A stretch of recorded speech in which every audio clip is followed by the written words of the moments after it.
Bienvenue à vous, bienvenue à toi. Chez Fit Gym, d'accord, je suis Cyril Guazi, influenceur débutant Cyril, mon application Fit Gym, le nom s'affiche maintenant, le logo s'affiche maintenant, est totalement gratuite sur App Store et Play Store. Je vais vous expliquer ici pourquoi la coordination physique joue un rôle important dans l'apprentissage scolaire.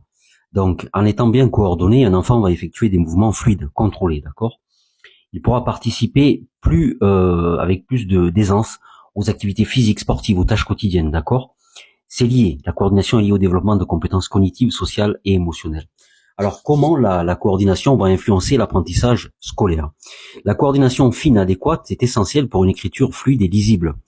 Donc, quand on a une mauvaise coordination, on a du mal à tenir un crayon, on a du mal à contrôler la pression exercée sur le papier et à former des lettres de manière cohérente. On voit ça de plus en plus. Tout le monde a vu sur Facebook la lettre de 1914, d'un élève de 1914, et la lettre, et les lettres ou les copies modernes. Donc c'est lié à de la coordination. Il faut donc réintroduire cette coordination par la pratique, sacrifier des heures de cours l'après-midi pour leur faire pratiquer du fitness, de la musculation, de la boxe et surtout de la danse, d'accord.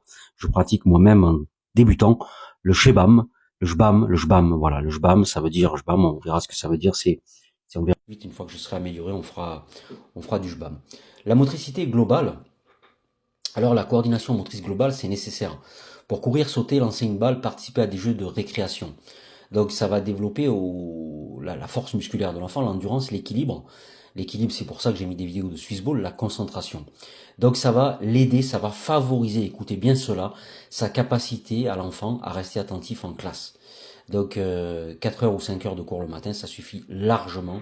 Rester assis toute la journée, ce n'est pas une bonne chose, ce n'est pas une bonne chose, je répète une troisième fois, ce n'est pas une bonne chose. L'intégration sensorielle. La coordination, c'est lié à l'intégration sensorielle. C'est un processus par lequel le cerveau reçoit, interprète et utilise les infos sensorielles provenant de l'environnement, d'accord? Donc je rappelle le système VACOG, visuel, auditif, kinesthésique, VACOG, olfactif et gustatif, le système VACOG. Il y a une boucle au niveau du cerveau limbique, donc je vais tâcher de mettre en incrustation d'écran cette boucle au niveau du cerveau limbique. La gestion des émotions qui se fait dans le fitness parce qu'en fait les problèmes d'apprentissage sont liés à des problèmes émotionnels, hein, il faut le savoir, au-delà de tous les discours théoriques qui n'aboutissent à rien, n'est-ce pas? Une bonne coordination permet aux enfants de filtrer, de traiter efficacement les stimuli sensoriels, d'accord? Cela va avoir un impact positif sur sa capacité à se concentrer, à mémoriser, mémoire à court terme, à long terme, la gestion des souvenirs, notamment des souvenirs traumatiques liés au milieu familial. Et donc, avec une bonne coordination, il aura, d'après ce que je viens de dire, une meilleure capacité à traiter les informations dispensées en classe. Pour la résolution de problèmes, la coordination va améliorer les capacités de résolution de problèmes en mathématiques. Ceux qui ont une bonne coordination, on l'a remarqué malheureusement, il y a des inégalités, l'égalité des chances, c'est valable sur le papier, ça n'est pas valable, absolument pas. Voyez les quartiers défavorisés par rapport aux quartiers favorisés, donc il n'y a pas d'égalité des chances, c'est faux. Donc les enfants qui ont une bonne coordination sont plus habiles à planifier, à organiser, à exécuter les tâches complexes. Voilà, ça va les aider à aborder les problèmes académiques plus efficacement. Donc une bonne coordination aide. Alors je dis donc qu'une bonne coordination va aider les enfants à aborder les problèmes académiques plus efficacement, d'accord? Pour favoriser le développement de la coordination chez l'enfant. Qu'est-ce qu'il faut faire? Il faut leur offrir des activités physiques variées, stimulantes. C'est ce que nous faisons avec Fit Gym, avec on logue des activités extrêmement variées comme l'équitation, l'aïkido, le canyoning, le canoë-kayak, toutes sortes de choses de fitness, musculation, body attack, body combat, body pump, etc., etc., etc. Il y en a presque 80, d'accord? Il faut engager les enfants dans des sports, des jeux de plein air, des activités artistiques ou des exercices spécifiques de coordination comme la danse, comme ce gif que je vous présente là sur la boxe.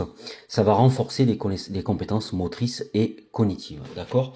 Tout ceci est un extrait du livre à paraître, Le fitness et ses bienfaits cognitifs, Guazi Cyril sur Amazon, Le fitness et ses bienfaits cognitifs. Alors tout l'aspect cardiovasculaire va apporter de la cohérence dans la pensée. D'accord, ça c'est vraiment important, à mieux gérer les émotions, à diminuer la pression liée au stress Et par exemple, faire en sorte que les enfants écrivent mieux à la main, par exemple.